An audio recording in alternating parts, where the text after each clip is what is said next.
يا ربي يا ربي إني أسألك العفو عني ولم يكن يا مالك الملك. The famous question posed by many people nowadays is that can science prove God? And what they really mean by that is, can science discover God? For understanding this, we need to distinguish the difference between proof and discovery. To prove means to establish a fact or a truth by evidence or argument. And discovering by definition is to see, to find out, or to gain sight or knowledge of something which was previously unseen or unknown. In short, to discover means that something should be seen or witnessed by humans' naked eyes, whereas to prove something means to provide evidences, reasoning, or rational arguments in order to establish a fact, and it doesn't depend on our eyesight. However, science can always discover the signature of God in nature, which means science can always prove the existence of God through evidences. But through science, we can never discover God in this world. Now the question arises, why science can prove God but cannot discover Him?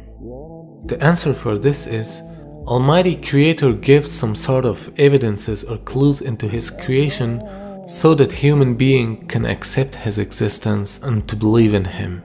However, no human being or science can ever discover God, because this life is a test for us, and Allah created us and gave us limited abilities to be tested with.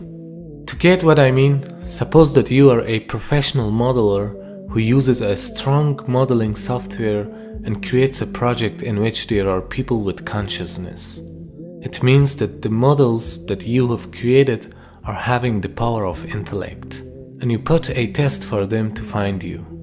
Now if you think logically, they have only two options to find you or to prove your existence in order to accept you as their creator. The first option for them is to discover you or to see you.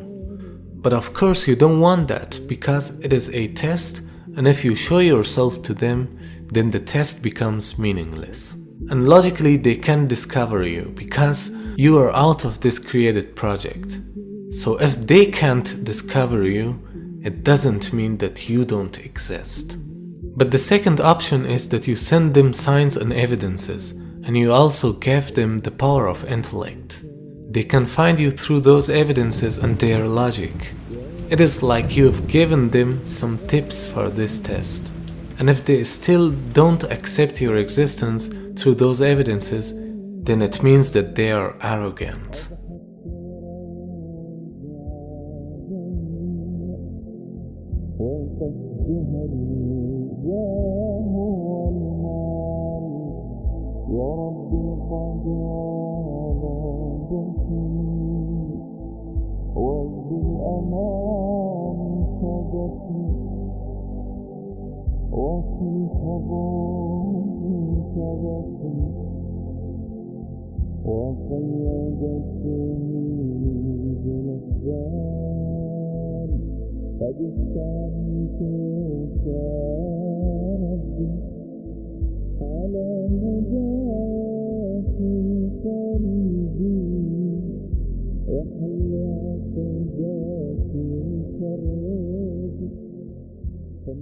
Now think of yourself, you, your project, the world in which you live, and the entire universe are all created by a superior being. Don't you think that you are made in a mega computer? Actually, not a computer, but in a mega creation box? So when we are inside this creation box, we can just touch, taste, see, smell, or hear anything which is physically inside this creation box. So these 5 senses help us to discover things which have connection with physics. But there are other things like love, like feelings, like intellect, meaning your mind. These things cannot be described physically. I mean, you cannot see, touch, smell, or taste your feelings. Or you cannot discover love or your mind through these senses. Does it mean that you don't have mind or there is no love because you cannot see, touch or smell them? Of course they exist, but you cannot discover them physically. You can prove their existence through signs and evidences and using your logic. For instance, the sign for a sad feeling is crying. Or when you analyze the outcome of something, it is an evidence for your mind or your intellect. So don't think that God is inside this creation box and you can discover Him like any other thing. Because anything which is discoverable is not God at the first place. He's beyond this universe and even beyond your imagination. You cannot discover Him by the laws of physics, because physics discovers anything which is bounded by the laws of physics. And Allah is not bounded by the laws of nature. So anything which is limited by these laws is not God. That's why you cannot discover Him, but His existence is proven through evidences and logic. Everything that we must verify has to be touch and feel. Yeah. But let me tell you something. If God could be touched and felt and seen, would that be God? Would that be It God? wouldn't really be a test of belief, would it? Because you would know for a It's not fact even he's just a there. belief, because God actually says there's good reasons to believe in Him. For example, look, do you believe you had a great grandma? No. Do you believe you I had mean, yeah, but I mean, there's obviously, I know that because obviously Why? I'm here now. Exactly. Yeah, but that's exactly the point. Have you ever seen your great grandma? You don't have access to her DNA? I know her grave? scientifically I would have to have one to be here. How, well, I don't know. See, that's the point. Using the terminology here. Scientifically, you have no clue. You have no clue. Scientifically, you're damn. Science say we can only verify the physical world and things that we can touch and feel. This is a non-verifiable thing. Yeah. The only way you know you got a great grandma is because you're here. You've made a logical, rational decision. Not based on the physical world, based on necessity. The complexity of this universe and the laws of nature are all evidences for existence of a wise creator who has designed them in such a precise manner. So if you don't see Him, it doesn't mean that He doesn't exist. The universe actually may have a purpose, and some physicists are now suggesting it does have a purpose.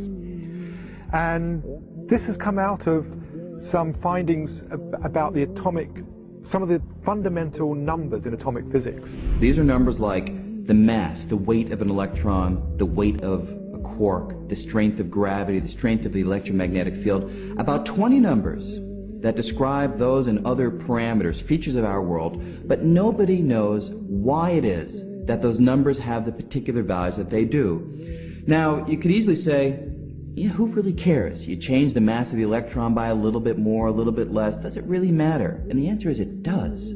See, it turns out that if you imagine that we had 20 dials right here, and we could fiddle with those 20 numbers at will, even a small change to the values of the known values of those numbers would cause the world as we know it to disappear.